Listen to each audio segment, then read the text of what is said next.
por eso que hay exenciones. Y cuando el artículo 20 de la ley del IVA establece unas exenciones en materia de servicios sociales o culturales o deportivos, u otras, incluso aquellas que algunas entidades hacen a favor de sus asociados cuando tengan naturaleza exclusivamente filantrópica o cívica o política o sindical o religiosa, cuando eso lo hacen, es precisamente para beneficiar a los destinatarios de actividades que son de interés general.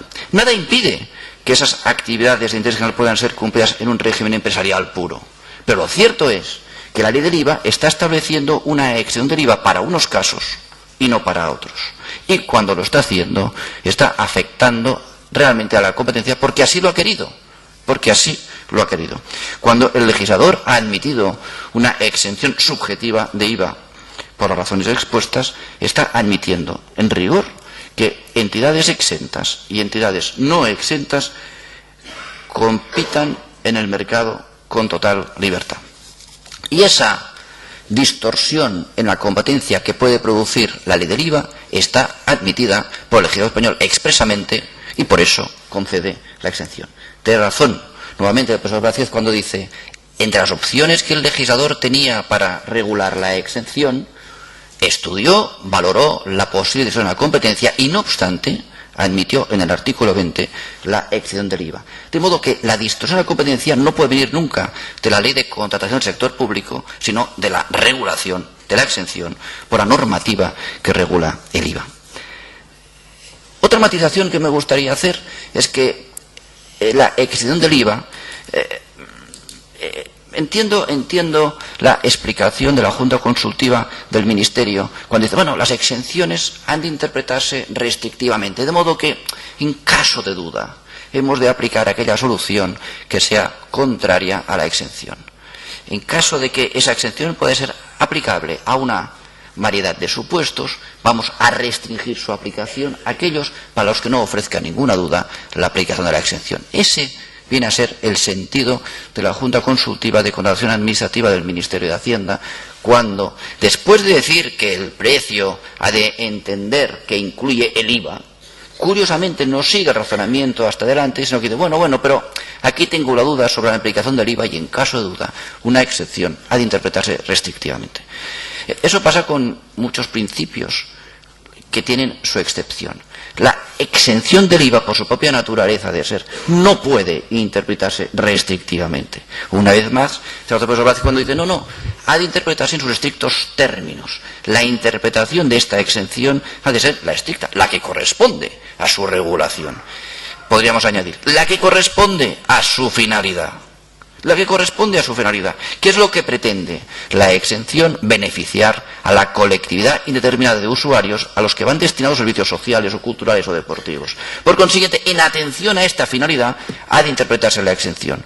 No tiene sentido aplicar una exención de IVA restrictivamente aplicando un principio general fácil en materia tributaria de predicar, que es aquel que sí establece, sí promueve la interpretación restrictiva de normas tributarias en el caso de exenciones, porque reitero, en este caso, la exención del IVA, tal como se configura para las entidades del tercer sector, esa exención no es un beneficio fiscal para ellas, no es a ellas a las que protege, para ellas es un coste, al contrario, les perjudica, sino que es un beneficio para los usuarios o personas a las que van destinados los servicios. Y por eso no puede ser objeto de interpretación restrictiva, sino al contrario, ha de interpretarse en el sentido más favorable para la finalidad pretendida. No digo nada del otro mundo. El artículo 3.1 del Código Civil, después de analizar criterios hermenéuticos o de interpretación, dice, atendiendo siempre a la interpretación de las normas, fundamentalmente dice, al espíritu y finalidad de las normas. Y el párrafo siguiente, el artículo 3.2, dice, la equidad habrá de ponderarse en la aplicación de las normas. Es decir, la equidad, la aplicación de la norma en las circunstancias peculiares del caso concreto, aquellas que fueron vistas por el legislador cuando establece una exención de IVA, habrá imperativamente de aplicarse, de tenerse en cuenta en la aplicación de las normas. Un método de aplicación que exige tener en cuenta siempre la equidad. aunque no descansar solamente en ella, salvo que una ley, como dice el artículo, expresamente lo permita. Pero la equidad sí habrá de tenerse. Y la aplicación de la equidad produce también el derecho administrativo una serie de consecuencias. En la contratación administrativa, por ejemplo, cuando se habla de la revisión de los precios, porque en materia de derecho privado, esa revisión de precios solo aparece jurisprudencialmente cuando se alteran extraordinariamente las circunstancias. Aparece el derecho administrativo con la desviación de poder. La desviación de poder es el apartamiento de la finalidad para la cual se ha otorgado una potestad a la Administración. ¿Cuál es la razón por la cual se otorga una potestad contractual a la Administración? Los principios de eficacia y eficiencia exigen que la Administración cumpla su cometido al 100%, eficacia y al menor coste de tiempo y económico posible. La finalidad no es equilibrar la competencia. La finalidad no es equilibrar una supuesta desigualdad que se ha producido. La finalidad es contratar con objetividad, sin privilegios de ningún tipo, con plena transparencia y al menor coste posible. Esa es la finalidad de la Ley de Contratos del Estado y por eso, cuando se habla de la interpretación conforme a la finalidad en el derecho público, aparece como algo trascendental el concepto de desviación de poder. Una administración que ejerce una potestad apartándose de la finalidad para la cual ha sido concedida, incurre en un vicio de invalidez constitutivo de anulabilidad, y así ya lo dice el artículo 63 de la Ley 30/92. Otras cuestiones que se han discutido también por las juntas consultivas. Casi siempre hay una, el principio de igualdad, que explica muy bien y además está exhaustivamente detallado con mucha brillantez en el trabajo que considero valiosísimo del profesor Blázquez. A mí solo me gustaría incidir en qué es la igualdad para la normativa actual vigente, porque si no, todo el mundo puede tener su concepto de igualdad. El principio de igualdad en general, exige no tratar desigualmente situaciones iguales y no tratar igualmente situaciones desiguales. Por tanto, es verdad que para que pueda hablarse de la aplicación del principio de igualdad, ha de haber dos situaciones similares que pueden ser objeto de comparación. Ya es absurdo, con los ejemplos que pone el profesor Blázquez, es que aquí podamos hablar de situaciones homogéneas o comparables. Hasta el punto es absurdo que si pones el IVA en un caso es discriminatorio para unos y si pones el IVA en otro es discriminatorio para otros.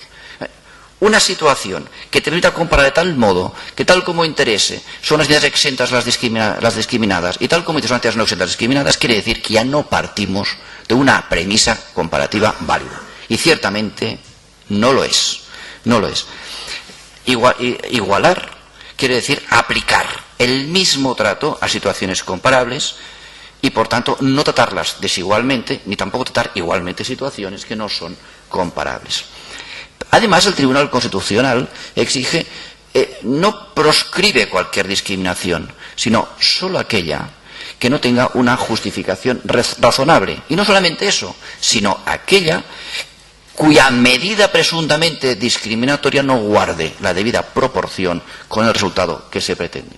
En el momento en que la ley del IVA establece una exención para los establecimientos de carácter social, es decir, para fundaciones y demás entidades del tercer sector, en el momento en que esto sucede, ya se ha producido una justificación razonable, no se ha impugnado este precepto al Tribunal Constitucional, que es la única posibilidad de expulsarlo del ordenamiento jurídico, y además se ha producido una medida que, pudiendo ser discriminatoria entre entidades exentas y no exentas para el mismo tipo de servicios que prestan, pudiendo serlo, no obstante, la justificación de la desigualdad aparece razonable y no es el resultado especialmente gravoso porque se trata realmente de favorecer los servicios y las entregas de bienes realizadas por entidades exentas en favor de personas necesitadas de protección o tutela.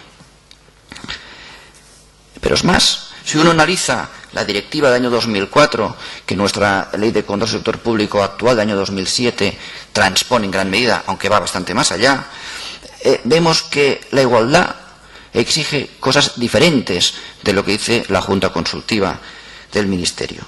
Exige transparencia, que todos los licitadores puedan informarse de los criterios que se aplicarán para determinar la oferta económicamente más ventajosa. Es decir, que nadie pueda estar más o menos informado en relación al licitador.